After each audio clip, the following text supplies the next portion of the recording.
Testing, audio tests. Can everything sound okay? 1, 2.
Good morning. Good morning, How y'all everybody. doing? Are you guys ready for text press? Oh, I think so.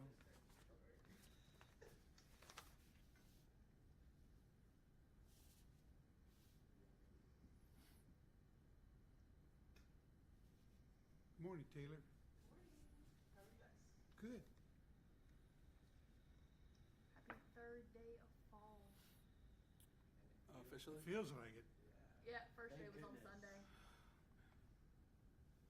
Yeah, the cooler weather is definitely welcoming.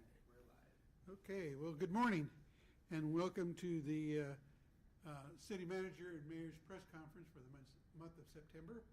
We've got a number of things to cover, some community events, some community activities, but we also want to address a few things that are going on in the city that I know people have a lot of questions about. I'll start off with just acknowledging that recently myself and a number of staff, including the city manager and others, were in attendance of an inclusion summit that was held up at the Prairie Band Potawatomi Casino. The casino has been very good hosts for these kinds of events. It's a great venue, and it gives a lot of people a chance to sit down and visit and talk about best practices and listen to some experts that have come in to give us some thoughts and ideas and how we continue on the theory and idea and necessary activity of inclusion so that everybody feels a part of what is going on in the city and Shawnee County. So I would just wanted to let people know that we are still continuing that interest. So that's one of the things. Another great thing that happened here in Topeka recently was the groundbreaking of the expansion for the Discovery Center over in Gage Park. That is really a destination point for a lot of people. We get thousands, literally, of people who come from out of state to go to that Discovery Center so they can see what is there for the children. And the capacity has got to where there was a need to expand so they can bring in even more programs and projects. So it was great to be a part of that. The community really does support that, and it's a real jewel for the Topeka. Also, one more thing that I was fortunate to participate in when it was initially planned was the Juneteenth celebration and parade. They had it scheduled earlier in the month, but because of bad weather, it had to be canceled and it had to be rescheduled. And I was fortunate to be invited to participate. A long-time well-known citizen in our Topeka who's been involved in an awful lot of things, Mr. Dale Cushenberry, used to be a former principal of Highland Park High School, drove me in that parade, and we had a good chance to visit and talk about the activities around the city, those things that he hopes to see for Highland Park High School, and his willingness to step forward and maybe join the city in some other capacity to help us bring certain things to the public. And I'm encouraged by that because I've had a number of people who have been involved in the community come forward and ask where they can serve, where they can help out the city. I think that's commendable to our citizens. So it shows that people want to get involved it's not just up to government officials or staff, that citizens can get involved with whatever they feel is of most interest to them and can bring more success to the city of Topeka. So I want to thank him for that. But one of the things that I know that everybody probably wants to have follow-up questions on is our most recent action by the council in approving our 2025 budget. So City Manager Perez will address that and talk a bit about that process and where we are. Thank you, Mayor, and good morning again, everybody. As the Mayor mentioned, City Council last week adopted the FY 2025 budget. I think we had a very good process, a lot of community input, a lot of dialogue with the governing body, and special thanks to all the speakers who came to give input during the budget process. As mentioned previously, the 2025, adopted budget now is keeping the 2024 tax rate at 36.952. The budget is balanced for FY 2025. One of the things that we did discuss during the process was the need for and moving forward for us to actually provide monthly financial updates to the governing body, which is something that our team will be doing. I know that we just adopted, or the City Council just adopted, the 2025 budget, but we're already starting to work on the 2026 budget. Some of the discussions that we had during this budget process had to do with potential shortfalls that we're looking at for FY 26 and FY 27. And so one of the things that we intend to do, and as we discussed during the budget process, was definitely want to get community input here over the next couple of months to see what the community wants when it comes to potential service impacts versus potential tax initiatives.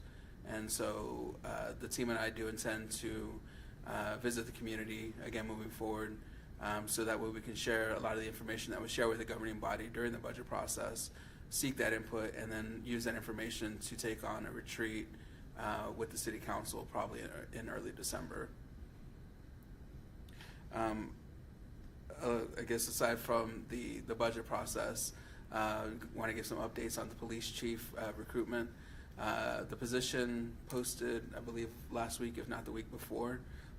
So we are receiving applications and resumes for the position. We do anticipate holding interviews to include community input or community feedback session probably in early November.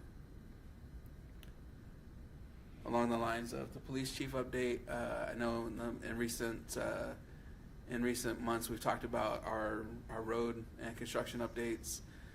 Still working hard and heavy on getting a lot of our road projects completed. I think one of the ones that we hear a lot about is the work on Topeka Boulevard.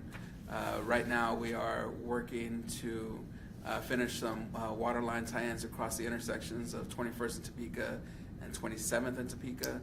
The 27th and Topeka work, the water line work, should be concluded probably at the beginning of October. Once we complete that water tie-in across the intersection, we'll actually be able to open up one lane of traffic from 21st to 29th. And so teams are working hard on that. And I know one of the questions that's often asked is, why is there so much work going on right now? So we typically have a window between March or April of each year through December, typically when the asphalt and concrete plants are open and allow we have good weather to actually to do that work. And so I know that it seems that a lot happens all at once, but it's because of the limited construction window that we have. And so it's interesting because a lot of times people are like, well, when are you going to complete my street? When are you going to redo my street? It comes under construction, then they're like, hey, I'm being impacted. And so we do recognize the impacts to the community. We try to minimize those as much as possible through communication and through trying to get the work done as quickly and efficiently as possible.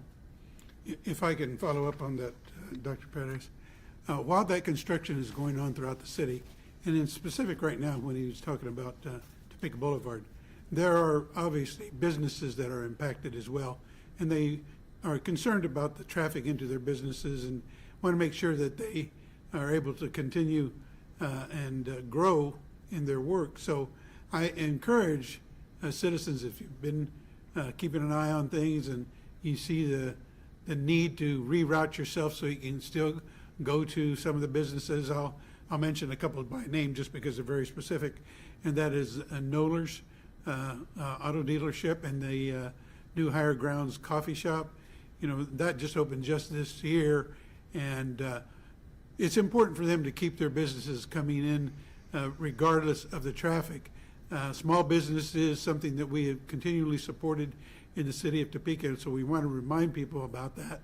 And as long as I'm talking about small businesses and supporting Topeka, this is, I think, this week, 21st through 28th, is Restaurant Week for City of Topeka and downtown restaurants. And there are a number of restaurants that are highlighting the week with specialties and special drinks and possibly some discounts and so forth. So it's important for us to support the downtown as we continue to grow and add more businesses there. We have to show our support by going to these places. So if you've tried one or two, try a different one maybe, just to keep up the mix. In that way we can continue to support that effort with the small businesses in Topeka, all over Topeka. But right now, this week, the focus is on Restaurant Week in downtown Topeka. But again, get around the cone, yellow cones or orange cones, and give yourself time, reroute yourself so that you're not deprived of going to some of the things that you still want to get to. It just might take you a little more time to do that. And bear with us. I'm glad it's all getting done now than before the sleet and snow hits. So it's important for us to take our time and weave our way to where we want to get with some consideration for slower times. Thank you. The other thing you might want to mention is this week, talking about downtown, is going to be a very special event. We're going to host a meet and greet for the city manager at the T-Box on Kansas Avenue. That's going to be on the 26th, excuse me. It starts at 5 o'clock. Believe me, the city manager has been inundated with a number of requests to meet, visit, talk, just say hello, get a feel for who he is, where he came from. And I think it's important for the citizens to do that in a casual way, which is different from their input from the budget or their input for police chief. This is just get to know you and visit a bit with the city manager and his wife. You'll find them both very, very nice and very welcoming. So if you have the time between 5 and 7 on the 26th, make your way downtown to the T-Box so you can visit with the city manager and ask him about all the things great that he did and all the greater things he's going to do while he's here in the city of Topeka. So be ready for it. Another thing I wanted to bring to your attention is that during this month, not only did we have the delayed celebration for Juneteenth, this is also Hispanic Heritage Month. And there are a lot of events going on.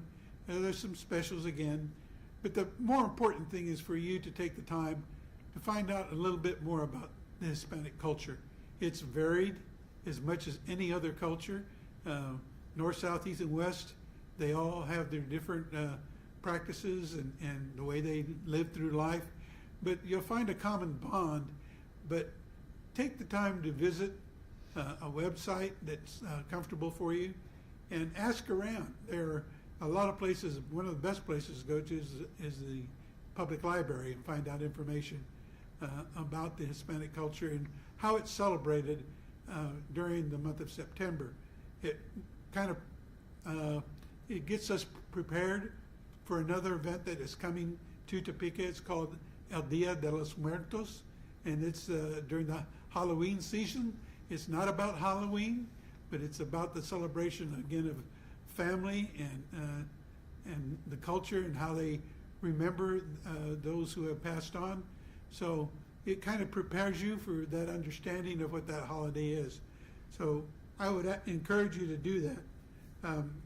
Also, what's going on is the community engagement section of the city of Topeka, along with the police department and the Topeka Citizens Advisory Council, are partnering with a special host event on September the 28th from 10 to noon at the Topeka Shawnee County Library. There will be a number of events, face painting for the kids, other resources that are there.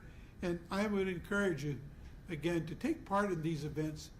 We have a wonderful library, and it's amazing what they can put on there and how varied the resources are, from older adults, older than me, and that's getting old, to much younger kids who have a lot of time to experiment in that computer lab that they have on the second floor. If you haven't had a chance to get up there and take a look at it, every now and then I'll stop in there just to see how it's being used.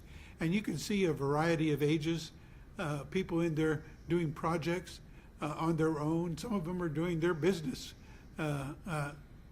requirements from that computer department. So it's free. All you need is a library card, and that doesn't cost you anything. So I encourage you to take advantage of the Topeka Shawnee County Library. There's another thing that is happening this month, and it's Suicide Prevention Month. We have had local stations campaigning for this for quite a while. The Hear Me, See Me campaign that has been going on, that includes a number of familiar faces in the community, including myself, talking about the need to hear the need, see people who have a need, and help them find the resources to address everything that could help them in getting a better and healthier life. So this is Suicide Prevention Month. Some people are reluctant sometimes to talk about it, but talking about it doesn't encourage it. Talking about it helps to prevent it. So it's important that we take advantage of the resources that we do have in the city of Topeka and help those who are in need. Later on this month, I'll be getting, and the City Council will be getting, a report from the Mayor's Task Force on Domestic Violence. And it's important for us to understand that phenomenon that sometimes really contributes to some of the violence that we see in the city. And oftentimes we quickly run to the idea that it's the access to guns that really causes a lot of the issues that we all suffer from. But oftentimes it's people who are under mental duress, and some who are experiencing violence in their home. And so this is their only outlet. And that's how it manifests itself in our city. So we really have to look at all the root causes. So remember those things that are going on. Suicide Prevention Month. And if you go online as well, you can find the full report from the Mayor's Task Force against domestic violence. Take the time. We spend a lot of time Googling things that are really not that important. These things are important. So take the time to take a look at it. Just a few minutes to read over the report. I think it'd be eye-opening for you. But I wanted to bring that to your attention. And the last thing I have, City Manager, is that I want to remind everybody that the deadline to register to vote is October 15th at 5 p.m. You need to get registered if you aren't already registered. We say this every time we have an election, but it's extremely important at every election. Our turnout has raised, but it needs to be higher. We need to have more involvement. I'm encouraged by the idea that when we have these opportunities for public input on the budget, and for the police chief, and for the city manager for that matter, everybody has an opinion. Well, that opinion is expressed through your vote. So it's important that you follow through with those opinions and with your ideas and get yourself to the voting precincts that you're assigned. And you can find that online at the Shawnee County Election Office. And in fact, you can actually register online at the Shawnee County Election Office website. So I encourage everybody, prepare. Before you know it, it'll be time to vote. So that timeline will come here quicker than you think. October the 15th at 5 o'clock is the deadline. So that's all I have right now, City Manager. If you have something else, I'm good, sir. I think we're just open for questions. sounds good. Any questions? Mayor, City Manager, with the, we finally have reached into fall. That happened on Sunday, and we're starting to move toward getting into those colder temperatures.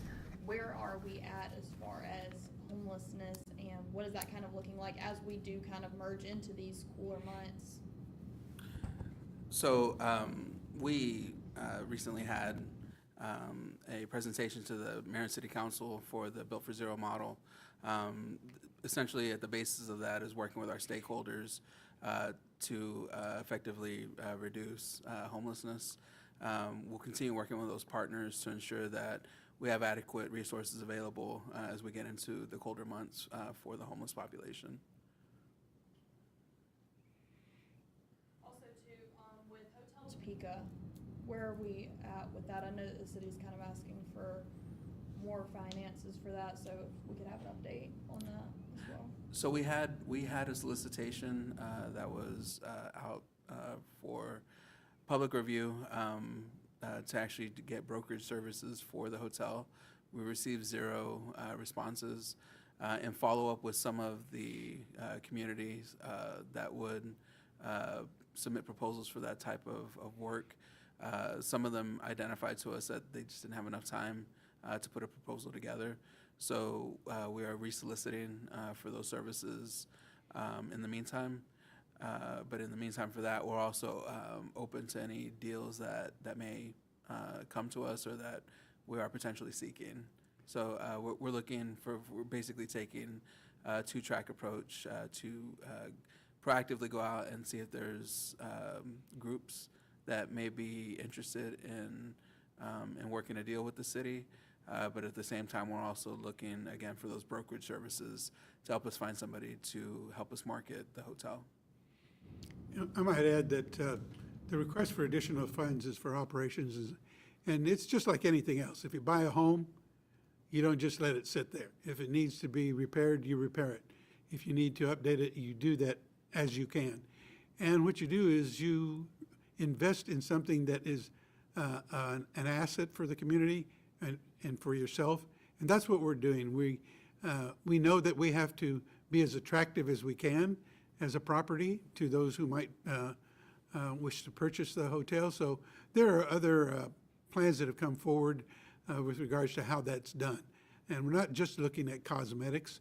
A lot of what we've been able to do is do the infrastructure that was neglected for some time.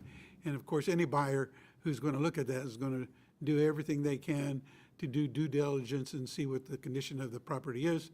So we want to do our part in making sure that it's as the best condition as we can make it and as attractive as we can make it. We want to note that we haven't slowed down as far as utilizing the property. We've had a number of conferences there. I've attended 2 or 3 that when I was there. And in fact, I had attended at one conference, the Shriners, who were here in Topeka. They quite openly told me that they had that business had been lost to Topeka because we didn't have enough hotel rooms. But because the Hotel Topeka was in operation, they brought that business back to Topeka. And it was the largest conference they've had. I can't remember, they told me 10, 15 years. They had representatives here from 7 states.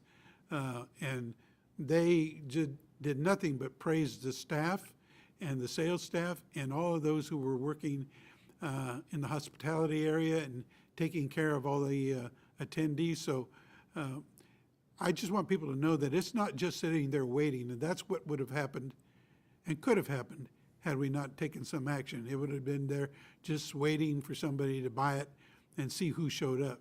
But we're actively promoting that property, and it's being utilized as much as possible.